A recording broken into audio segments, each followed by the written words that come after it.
આ એક છોકરો બાપાની સેવા ન કરે, સાર સંભાળ ન રાખે, પછી જેમ તેમ બોલાવે, પણ બાપાને સત્સંગનો યોગ સારો ને, એટલે બાપા તો શું કે ખબર છે, કોઈ બીજા કહે ને કે તમારો છોકરો તમારી સંભાળ નથી રાખતો, ત્યારે સ્પષ્ટપણે એ એનું કરે છે, હું મારું કરું છું, મારે તો ભજન કરવાનું છે.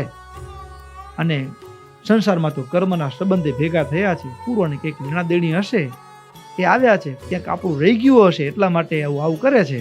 પણ અને નહીતર આપણો છોકરો આપણને બોલાવે નહીં, કે એકાદ કીધું તો રાત્રે સુઈને આટલું છોકરાના માટે કરીને બોલાવાય તૈયાર નથી. ગયો રાતના ઊંઘ ના આવે,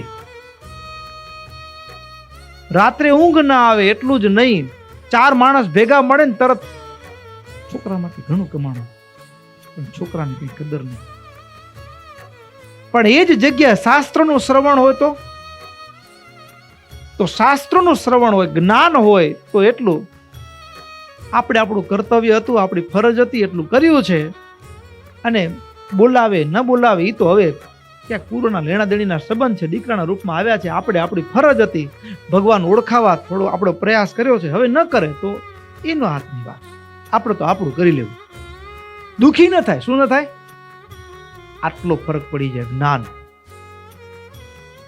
જ્ઞાન હોય તો આટલો મોટો ફરક પડી જાય.